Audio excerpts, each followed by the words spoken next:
सिखों के 10वें गुरु गुरु गोविंद सिंह जी के पावन प्रकाश पर्व के उपलक्ष्य में भव्य तरीके से रामगढ़ कस्बे के गुरुद्वारा सिंह सभा से 5 प्यारों की अगुवाई में बैंड बाजों की धुन पर नगर कीर्तन निकाला गया। नगर कीर्तन गुरुद्वारा सिंह सभा से प्रारंभ हुआ, जो कि कस्बे के मुख्य बाजार से गोविंदगढ़ मोड़ व बस स्टैंड होते हुए वापस गुरुद्वारा पर समाप्त हुआ। नगर कीर्तन का कस्बे के व्यापारियों ने जगह जगह फूलों से स्वागत कर प्रसाद वितरण किया। नगर कीर्तन में जगह जगह बच्चों व बड़ों गतका पार्टी ने हैरतअंगेज करतब दिखाकर आकर्षण का केंद्र बन गए। बता दें कि गुरु गोविंद सिंह जी एक महान योद्धा, कवि और दार्शनिक थे। 1675 में 9 साल की उम्र में उनके पिता गुरु तेज बहादुर का सम्राट औरंगजेब द्वारा सरकमल कर दिए जाने के बाद उन्होंने औपचारिक रूप से सिखों के 10वें गुरु के रूप में स्थापित किया था। उनके पिता 9वें सिख गुरु थे। मुगलों से हिंदुओं की रक्षा के लिए गुरु गोविंद सिंह जी 1699 में खालसा पंथ की स्थापना की। उन्होंने खालसा पंथ का उद्घोष वाक्य बोले सो निहाल दिया था। वे खालसा पंथ के प्रमुख रहे हैं, जो उनकी मुगलों से लड़ने के लिए समर्पित योद्धाओं की फौजी थी। इसी के उपलक्ष्य में प्रकाश पर्व मनाया जाता है। रविवार के दिन गुरुद्वारा सिंह सभा पर भोग के बाद अटूट लंगर का आयोजन किया जाएगा। खबर राजगढ़ अलवर से, जहां अयोध्या में 22 जनवरी को रामलला की प्राण प्रतिष्ठा महोत्सव से पूर्व राजगढ़ कस्बे में स्थित जय दुर्गा सीनियर सेकेंडरी स्कूल के छात्र छात्राओं ने कस्बे में भगवान श्री राम के जयकारे लगाते हुए बैंड बाजों के साथ झांकी एवं विशाल शोभा यात्रा निकाली। इस अवसर पर पूरा कस्बा भगवान श्री राम के जयकारों से गूंज उठा। भगवान श्री राम के जयकारों से साथ लहराते हुए धर्म ध्वज पताकाओं के साथ विद्यालय के छात्र छात्राओं का कस्बे वासियों व्यापारिक संगठनों के साथ रास्ते में पड़ने वाले मंदिरों पर पुष्प वर्षा कर भव्य स्वागत किया गया। जेडी सीनियर सेकेंडरी स्कूल के प्रबंधक दिनेश मनोज सैनी ने बताया कि शोभा यात्रा विद्यालय से प्रारंभ होकर बैंड बाजों एवं आकर्षक झांकियों तथा अश्वों पर धर्म ध्वज पताकाओं के साथ सराय बाजार, नेहरू सर्किल, काकवाड़ी बाजार, चौपड़ बाजार, मुख्य बाजारों से होते हुए विद्यालय पहुंची, जहां पर पूजा अर्चना के उपरांत प्रसाद वितरण किया गया। सैनी ने बताया कि शोभा यात्रा में करीब 2000 विद्यार्थी, परिजन, स्टाफ सहित प्रबुद्ध नागरिक मौजूद थे। राजगढ़ पंचायत समिति के सकट क्षेत्र के गांव मोतीवाड़ा में 22 जनवरी को अयोध्या में होने वाले भगवान श्री रामलला प्राण प्रतिष्ठा उत्सव को लेकर ग्रामीणों ने बैंड बाजों के साथ भव्य कलश एवं शोभा यात्रा निकाली। श्रद्धालु राजेंद्र मीणा ने बताया कि कलश व शोभा यात्रा में राम दरबार एवं शिव परिवार की जीवंत झांकियां निकाली गई। उन्होंने बताया कि कलश व शोभा यात्रा गांव के अचलेश्वर महादेव मंदिर से विधिवत कलश व ध्वजा पूजन के साथ शोभा यात्रा को हरी झंडी दिखाकर रवाना किया। कलश व शोभा यात्रा गांव की परिक्रमा करते हुए गांव के ठाकुर जी व सीताराम जी मंदिर होते हुए गांव के जोहड़ वाले हनुमान मंदिर पहुंचकर संपन्न हुई, जहां पर श्रद्धालुओं को प्रसाद वितरित किया गया। कलश व शोभा यात्रा के दौरान पुरुष श्रद्धालु अपने हाथों में ध्वजा पताका लेकर प्रभु श्री राम के जयकारे लगाते हुए चल रहे थे। वहीं महिला श्रद्धालु अपने सिर पर मंगल कलश धारण कर भजन गाती हुई चल रही थी। यात्रा का ग्रामीणों ने जगह जगह पुष्प वर्षा कर स्वागत किया गया। इस अवसर पर सैकड़ों ग्रामीण महिला पुरुष मौजूद थे। अलवर में अखिल भारतीय वाल्मीकि युवा संगठन की ओर से आज अम्बेडकर नगर में विरोध प्रदर्शन किया गया। सफाई कर्मचारियों ने शहर से कचरा उठाने वाले सभी ऑटो टिपरों को खड़ा कर प्रदर्शन किया। जिला अध्यक्ष संदीप चावरिया ने बताया कि हमारी एक ही मांग है, जितने भी सफाई कर्मचारी हैं वह अपने मूल पद पर कार्य करें। नगर निगम में सफाई कर्मचारी अधिकारियों से सेटिंग कर इधर उधर काम कर रहे हैं, जबकि उनका मूल काम सफाई करने का है। 2018 की भर्ती में सफाई कर्मचारी के रूप में भर्ती हुए और काम कर नहीं रहे। ऐसे कर्मचारियों का वहां विरोध कर रहे हैं। उनकी शिकायत करने पर विभाग द्वारा 9 जनवरी को पत्र जारी कर मूल पद पर लौटने के आदेश दिए गए, नहीं तो उनके जनवरी माह से वेतन रोकने के आदेश है। इसके बावजूद अधिकारियों की मेहरबानी के चलते कर्मचारी अपने मूल पद पर कार्य नहीं कर रहे हैं। निगम में करीब 150 सफाई कर्मचारी है जो मूल पद पर कार्य नहीं कर अन्य पदों पर कार्य कर रहे हैं। अगर उनकी मांग नहीं मानी तो 1 फरवरी से सभी अस्थायी कर्मचारी भी हड़ताल पर चले जाएंगे। भाई 2018 की भर्ती का ही नियम था। उस टाइम पवन अरोड़ा थे इसके डीएलबी का अध्यक्ष। उन्होंने ये आदेश दिया था और भी जगह का आदेश थे कि जितने भी सफाई कर्मचारी अपने मूल पद पर रहेंगे उनकी कोई पदोन्नति नहीं है। उसके बावजूद इनको ऑफिस में लगाया जा रहा है पैसे ले लेकर अधिकारियों ने। और हमारी यही मांग है, ये तो मूल पद पर जाएंगे तो हम अपने हड़ताल तोड़ना नहीं, हम हमारी हड़ताल नहीं तोड़ेंगे। जबकि मैं आपको लिखित आदेश दिखा सकता हूँ 9 तारीख का भी, इस 23 में 9 तारीख का भी दिखा सकता हूँ और 18 का भी दिखा सकता हूँ। ये अपने कार्य पे जाएंगे तो हम बड़ा काम करेंगे, हम हमारी हड़ताल करेंगे। हम क्योंकि इनसे अधिकारी पैसा खाते हैं कच्चा। अगर हमारा कर्मचारी कोई दिक्कत करे उससे कोई दिक्कत नहीं है इनको। हमें मेन कारण है इनका, ये अपने मूल पद पाए और हमारी यही हड़ताल है। भाई हमारी एक ही मांग है कि 2018 में जो भर्ती हुई थी उसमें क्लियर था कि जो भर्ती है सफाई पर ली जा रही है, तो जो सफाई कर्मचारी वो सफाई कर ही नहीं रहे हो। जितने भी हैं ये सफाई पे आने चाहिए और सफाई पे पद है इनका, सफाई पे ही आने चाहिए। यही हमारी मेन मांग है और यही है लास्ट तक। और इसको हम और आगे बढ़ाएंगे, या तो अभी हो जाए संशोधन, नहीं हम आगे तक जाएंगे। खबर रायला से, जहां सैकड़ों वर्षों की प्रतीक्षा के बाद हजारों कार्य सेवकों के कुर्बानी के पश्चात और साधु संतों के वर्षों तपस्या के बाद प्रत्येक सनातन प्रेमी के मन की भावना के अनुरूप 22 जनवरी 2024 का शुभ दिन सामने आया है। इस दिन अयोध्या में रामलला का प्राण प्रतिष्ठा किया जाएगा। इस उपलक्ष्य में रायला में कार्य सेवक भंवर जी, पिता रामकरण जी कुमावत, ग्राम रामपुरिया, तहसील आसित, जिला भीलवाड़ा का माला और साफा पहनाकर श्री श्याम सेवा समिति रायला द्वारा उनका स्वागत किया गया। भंवर जी ने बताया कि 6 दिसंबर 1992 को जब बाबरी मस्जिद का गुंबज टूटा था उस समय वहां मौजूद थे। भंवर जी मूलतः रामपुरिया के निवासी हैं, मगर काफी समय से गोपाल नगर नारायणपुर अहमदाबाद में रहते हैं। कुछ समय के लिए अपने पैतृक गांव रामपुरिया आए थे। इस अवसर को श्री राम सेवा समिति के अध्यक्ष श्री बंटी दरगड़ और श्याम सेवा समिति के सभी सदस्य अपना सौभाग्य मानकर इनका स्वागत सत्कार किया। भंवरलाल रामकरण जी कुमावत रामपुरिया का रहने वाला हूँ। रायला से हम 15-17 आदमी एक साथ में कार सेवा में अयोध्या 6 दिसंबर 1992 को गए थे। वहाँ पर हमने जो बाबरी मस्जिद तोड़ी, अब जो राम मंदिर बन रहा है वो देखने का, वहाँ जाने का इच्छा कर रहे हैं, दर्शन कर रहे हैं। तो उस समय कितनी तारीख को आप वहाँ पहुँचे? वहाँ पहुँच गए थे लगभग 2 दिसंबर।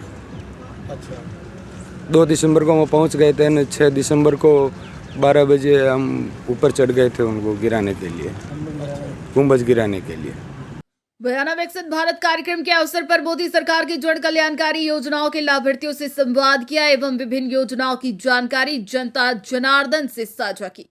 समाज के अंतिम व्यक्ति तक केंद्र सरकार की जन कल्याणकारी योजनाओं को पहुंचाना है इस यात्रा का मुख्य उद्देश्य है।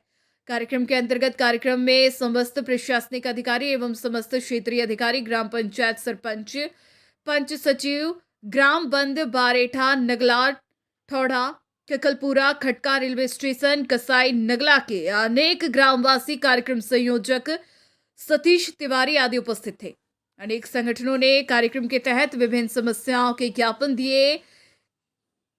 खबर बयाना से, जहां प्रधानमंत्री मोदी के आह्वान पर इन दिनों भाजपा की ओर से देश भर में स्वच्छ तीर्थ अभियान चलाया जा रहा है। इसी क्रम में शनिवार को बयाना में भाजपा की ओर से कस्बे के चेतन हनुमान मंदिर परिसर में स्वच्छता अभियान चलाया। विधानसभा स्वच्छता अभियान संयोजक रमन धाकड़ के नेतृत्व में कार्यकर्ताओं ने मंदिर के आंतरिक और बाहरी परिसर की साफ सफाई की।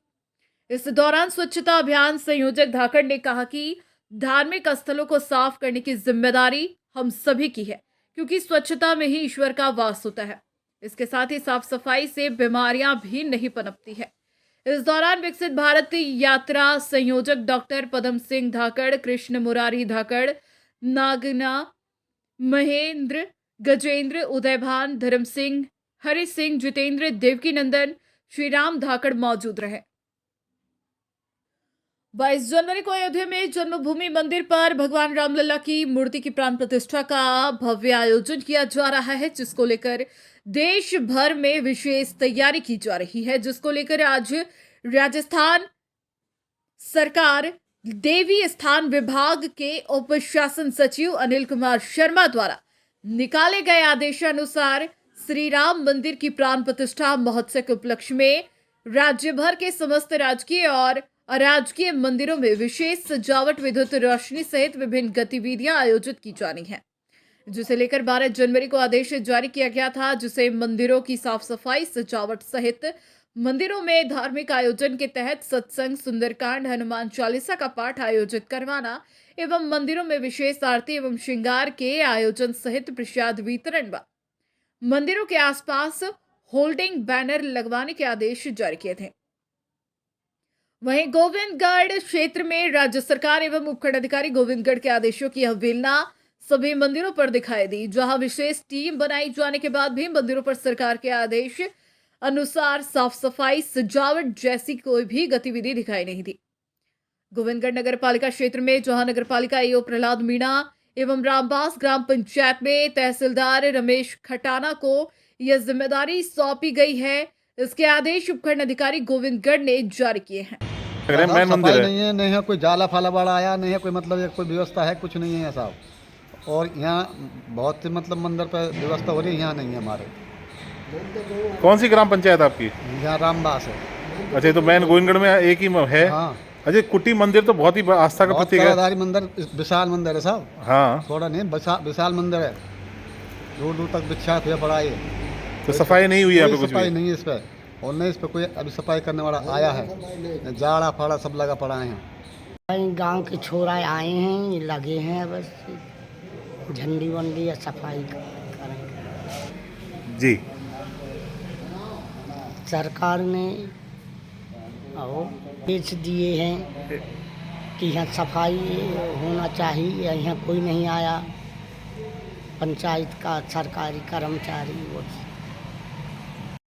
22 जनवरी को रामलला अयोध्या में विराजमान होंगे और जिसके क्रम में यहाँ पर विभिन्न कार्यक्रम आयोजित होने हैं। गोविंदगढ़ कस्बे में कई प्रमुख मंदिर हैं जहाँ पर सजावट और साफ सफाई की जिम्मेवारी नगर पालिका गोविंदगढ़ को दी गई है, जिसको कि ईओ प्रहलाद मीणा संभाल रहे हैं। वहीं रामबास ग्राम पंचायत में कुछ मंदिर हैं, जैसे कुटी मंदिर, चमत्कारी मंदिर, जिनकी साफ सफाई और सजावट की जिम्मेवारी तहसीलदार रमेश चंद खटाना को सौंपी गई है। लेकिन जब हम मौके पर जाकर देखा तो वहाँ गंदगी का आलम है, न सजावट का कुछ है, जाले मंदिरों में लगे हुए हैं। जैसे हम अभी यहाँ कुंडे वाले हनुमान मंदिर पर खड़े हैं, जहाँ कल शोभा यात्रा निकलनी है। यहाँ पूरे क्षेत्र के लोग यहाँ से एकत्रित होकर पूरे कस्बे में एक शोभा यात्रा निकालेंगे और आम जन को राम लला के विराजमान होने की बधाइयाँ देंगे। लेकिन हालात क्या हैं आप स्वयं देख रहे हैं, किस प्रकार सरकार के आदेश जो कि देवस्थान विभाग ने जारी किए हैं, धज्जियाँ साफ उड़ रही हैं,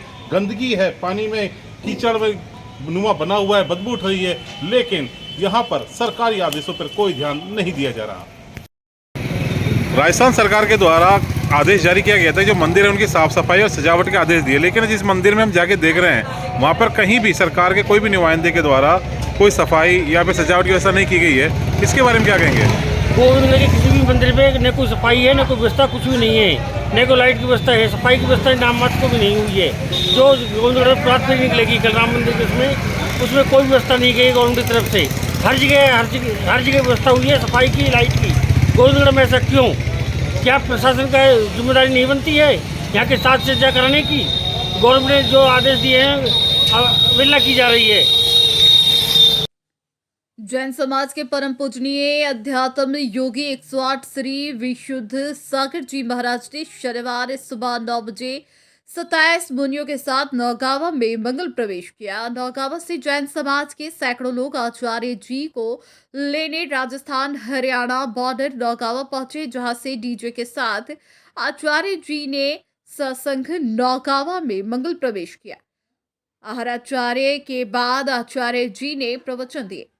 जैन मुनि आचार्य विशुद्ध सागर महाराज ने बताया, आज भी कुछ ऐसे लोग हैं जिन्हें मरने के बाद याद किया जाता है।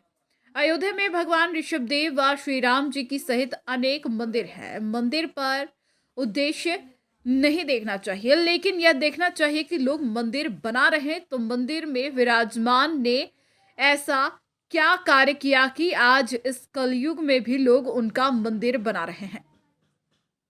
अगर श्री राम भी रावण की तरह आचरण करते तो क्या लोग उनका मंदिर बनाते? बाहर का आचरण लोगों को दिखता है, परंतु अंदर का आचरण नहीं दिखता। बीज को बोते हुए देखते हो, बीज को अंकुरित होते हुए देखते हो, लेकिन बीज को अंकुरित करने वाली प्रकृति आपको नहीं दिखती। यदि अंदर की योग्यता ना हो तो बीज अंकुरित कैसे होगा? आपको दिखता है ये मुनि बिना वस्त्रों के शीतलहर में विहार कर रहे हैं। आपको बाहर की शीत दिखाई दे रही, लेकिन इनके अंदर अग्नि जल रही है। वो है ध्यान की अग्नि, वो आपको नहीं दिखाई देती। इस संसार में जितने भी भगवान हुए हैं, चाहे वह वर्तमान में बनने जा रहे हो या भूतकाल में बने, वह सभी ध्यान के बाद ही बने हैं। बिना ध्यान के कभी सिद्धि प्राप्त नहीं होती।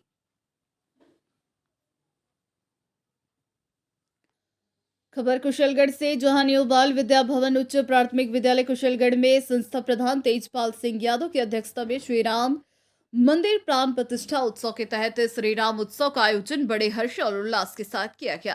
कार्यक्रम की शुरुआत संस्था प्रधान तेजपाल सिंह यादव ने राम भगवान की तस्वीर पर माल्यार्पण एवं दीप प्रज्वलन कर की। कार्यक्रम में विद्यालय के छात्र अंकित सिंगाड़ ने राम भगवान का वेश धारण किया था। छात्र प्रिंसराज आहारी ने लक्ष्मण जी का वेश धारण किया था एवं विद्यालय की छात्रा काव्या प्रजापति में सीता जी का वेश धारण कर कार्यक्रम की शोभा बढ़ाई। कार्यक्रम में संस्था प्रधान तेजपाल सिंह यादव ने बताया कि हमें भगवान राम के आदर्शों पर चलना चाहिए। हमें भगवान राम से सीखना चाहिए कि त्याग और समर्पण क्या होता है। इस अवसर पर संस्था प्रधान ने कहा कि हम सभी भारतीयों के लिए 22 जनवरी का दिन गौरव व गर्व का क्षण है, क्योंकि इस दिन भगवान राम भव्य राम मंदिर में विराजेंगे। इस दिन को हमें दीपावली की तरह ही मनाना चाहिए। विद्यालय के सहायक प्रधानाध्यापक धूल सिंह दामा ने बताया कि कार्यक्रम में विद्यालय के छात्र केशवराज सिंह ने भगवान राम के जीवन के बारे में बताया। विद्यालय की छात्रा अनामिका डामोर एंड पार्टी ने बहुत सुंदर समूह नृत्य की प्रस्तुति दी।